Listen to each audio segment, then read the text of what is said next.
디모데전서 6장 11절에서 21절 본문으로 말씀 나눕니다. 복음적으로 성공하는 인생을 정의하면 불필요한 일에 삶을 허비하지 않는 인생이라고 말할 수가 있겠습니다.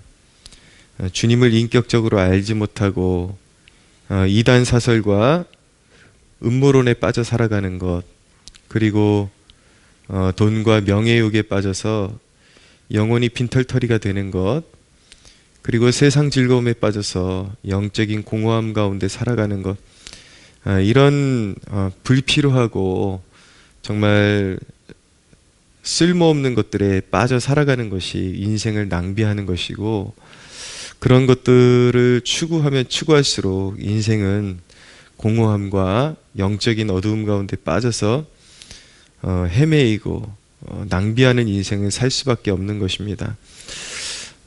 이 모든 것들이 정금 같은 인생을 허비하게 하는 것들이죠. 그래서 오늘 말씀에 11절에 보니까 오직 너 하나님의 사람아 이것들을 피하고 라고 말씀하고 있습니다. 이것들을 피하고, 그러면서 하시는 말씀이 의와 경건과 믿음과 사랑과 인내와 온유를 따르며 믿음의 선한 싸움을 싸우라. 영생을 취하라. 이를 위하여 내가 부르심을 받았고 많은 증인 앞에서 선한 증언을 하였도다. 오직 믿음을 따라 살아가는 것, 십자가를 지고 예수님을 따라가는 인생이 승리하는 인생이요 성공하는 인생인 것입니다. 왜입니까? 15절에 보면 기약이 이르면 하나님이 그의 나타나심을 보이시리니 하나님은 복되시고 유일하신 주권자이시며 만왕의 왕이시며 만주의 주이시다.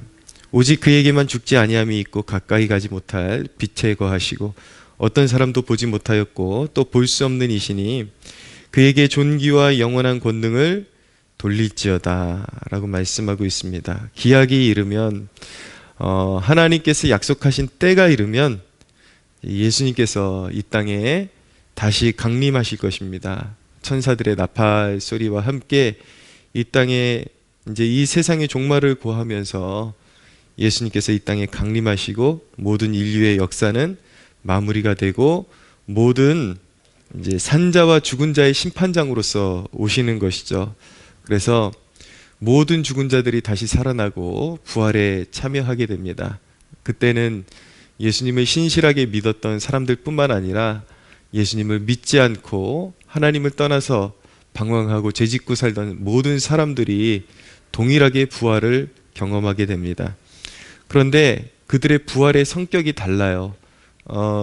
믿음의 사람들, 십자가 지고 예수님 따르고 믿음의 삶을 살았던 사람들은 이제 영원한 천국에 이제 거하게 되며 주님께로부터 받을 상급에 대한 심판이 이루어지게 되는 것이고, 그러나 믿지 않는 자들, 하나님을 모른다고 했던 자들, 그들은 이제 영원한 심판을 선고받고 마귀와 그 사탄과 함께 불못에 영원토록 불못에 던져져서 영원토록 지옥의 고통을 받아야 하는 그런 이제 심판에 이르게 되는 것입니다. 그래서 마침내 약속하신 대로 예수님께서 구약 성경에 보면 하나님께서 메시아를 보내주실 것이다, 구원자를 보내주실 것이다, 이렇게 늘 약속해 오셨는데 2000년 전에 하나님께서 선자들과 선지자들의 예언을 따라서 그 구약의 예언의 말씀을 따라서 정말 이 아들을 이 땅에 보내주셨죠. 그래서 예수님께서 이 땅에 이제 인간의 육체를 입고 오셔서 십자가에 달리시고 부활하시는 사건이 있었는데, 그와 똑같은 그런 방식으로 하나님의 약속이 성취되는 일이 있을 것입니다. 예수님께서는 반드시 이 땅에 다시 오실 것이고 영원한 심판을 베푸실 것이고, 그리고 마침내 이 땅 가운데서 인생을 허비하지 않고 믿음을 따라 살았던, 오직 예수님과 동행하고 예수님의 말씀에 순종하며 예수 그리스도의 영광을 위해 살았던 그 백성들을 품에 안에서 이제 영원한 새 예루살렘, 영원한 도성, 하늘의 새 예루살렘으로 이끌어 들이시고 그들에게 상급을 베푸시고 그들과 함께 영원토록 그들을 통치하시면서 영원토록 살아가실 것입니다. 그런 놀라운 이제 하나님의 영광이 나타나게 될 것인데 우리가 그런 약속의 말씀 앞에서 예수님의 말씀을 기억해야 되는데, 너희가 천하를 얻고도 너희 생명을 잃는다면 너희에게 무엇이 유익하리요? 라고 말씀하고 있죠. 인생의 헛된 것들에 붙잡혀 살다가 결국은 모든 것을 얻을 수도 있어요. 정말 내 뜻대로, 내 고집대로, 내 힘으로, 내 잘남으로 살아도 때로는 하나님께서 어떤 사람에게는 심판을 빨리 행하셔가지고 빨리 망하게 하시는 사람들도 있는 반면에, 어떤 인생의 경우에는 끝까지 두고 보십니다. 그냥 이 세상에서 주구장창 성공하고 잘 살도록, 예수님 없이도 잘 살 수 있도록 그렇게 허용을 하십니다. 그런데 그게 더 무서운 거예요. 그 인생이 어느 날 한순간에 와르르 무너지게 되고 죽음 앞에서 무너지게 되고, 때때로 잔치집에 가는 것보다 장례식장에 가는 것이 우리 인생의 유익이 되는 이유는 무엇이냐면, 모든 인생의 종말을 한눈에 볼 수 있기 때문인 것입니다. 아무리 동네 유지고 땅을 많이 지녔었고 아무리 이 땅에서 많은 것을 누리고 살았어도 다 소용없어요. 남기고 가는 것은 영정사진 한 장 남기고 가는 것입니다. 빈손으로 가는데 거기서 끝나면 얼마나 좋아요. 그런데 믿지 않는 자들과 하나님을 모른다고 하고 하나님을 외면했던 자들, 예수 그리스도의 그 십자가의 은혜를 외면했던 자들은 한결같이 지옥불에 떨어져서 영원토록 고통을 받아야 하는데, 천하를 얻고도 너희 생명을 잃는다면 무엇이 유익하리요? 그러니까 오늘 말씀의 서두가 사실은 오늘 말씀의 결론격인 것입니다. 오직 너 하나님의 사람아, 당신이 진정으로 하나님의 사람이라면 이런 것들을 피하고 이것들을 피하고 믿음의 선한 싸움을 싸우라. 영생을 취하라.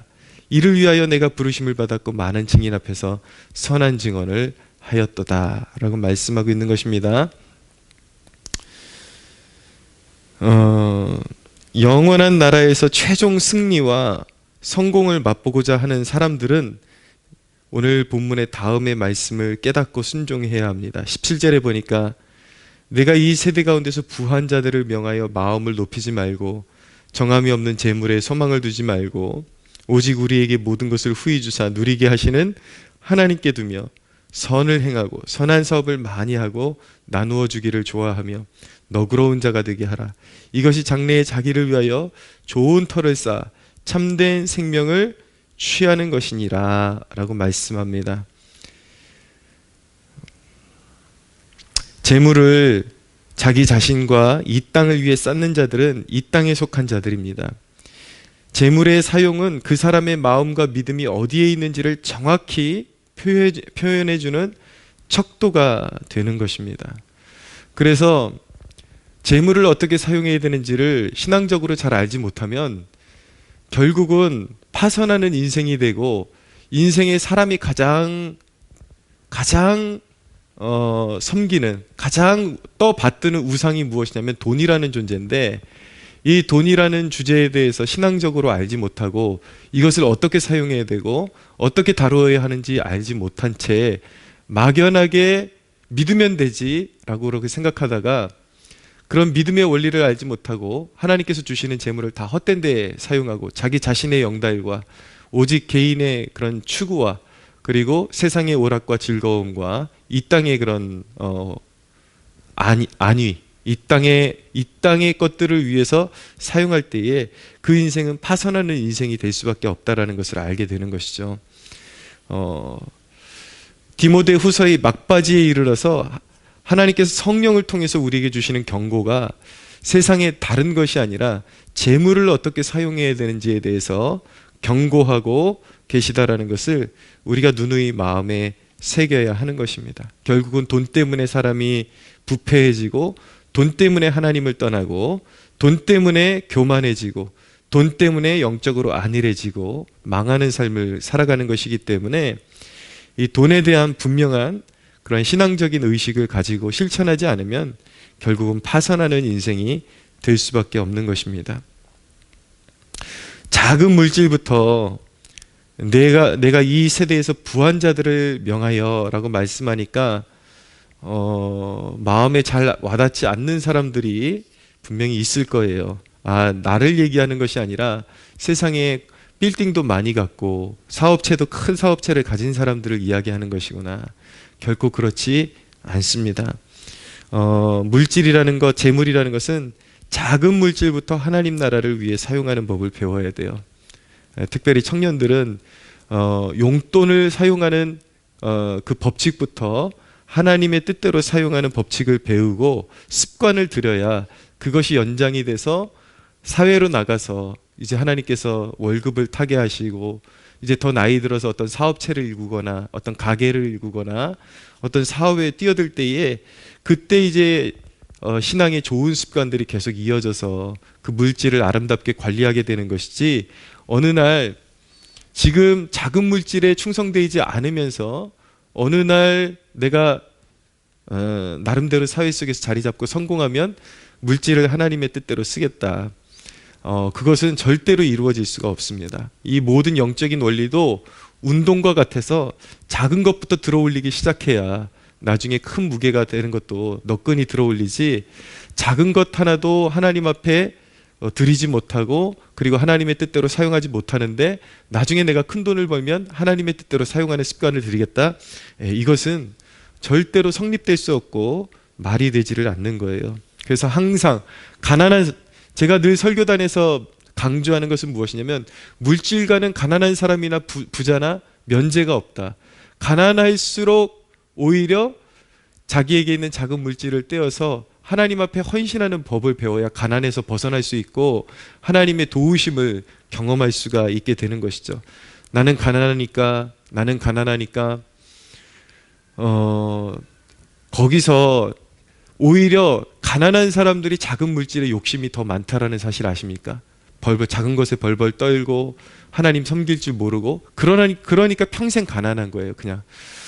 그래서 항상 내가 없을 때에, 가난할 때에, 작은 물질을 소유했을 때에 오히려 하나님 앞에 정직하게 물질 생활하고 오늘 말씀처럼 선을 행하고 선한 사업을 많이 하고 나누어 주기를 좋아하며 너그러운 자가 되게 하라.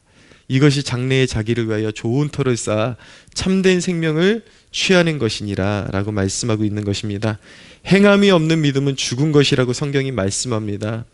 세상 나라가 종말을 구할 때에 영원한 나라를 유업으로 받는 복된 백성으로 살아가시기를 바랍니다. 항상 모든 것들, 하나님께서 주신 것들에 대한 청지기 정신을 가지고 내가 정말 천국 백성이라면 천국에 내 마음을 두고 있다는 것을, 모든 것을 표현해야 돼요. 시간적으로도 그렇고 물질적으로도 그렇고 모든 삶에 있어서 내가 천국 백성이고 나는 이 땅에 속한 사람이 아니라 천국을 유업으로 받을 사람이다. 그리고 그리스도의 심판대 앞에 서서 내 믿음의 진위를 언젠가 반드시 가려야 된다는 것을 기억하면서 항상 주님 앞에 겸비하게 나는 천국 백성이다라는 것을 선언하고 거기에 합당한 그런 행동과 행실을 소유한 주의 백성으로 살아가시기를 예수님의 이름으로 축복합니다.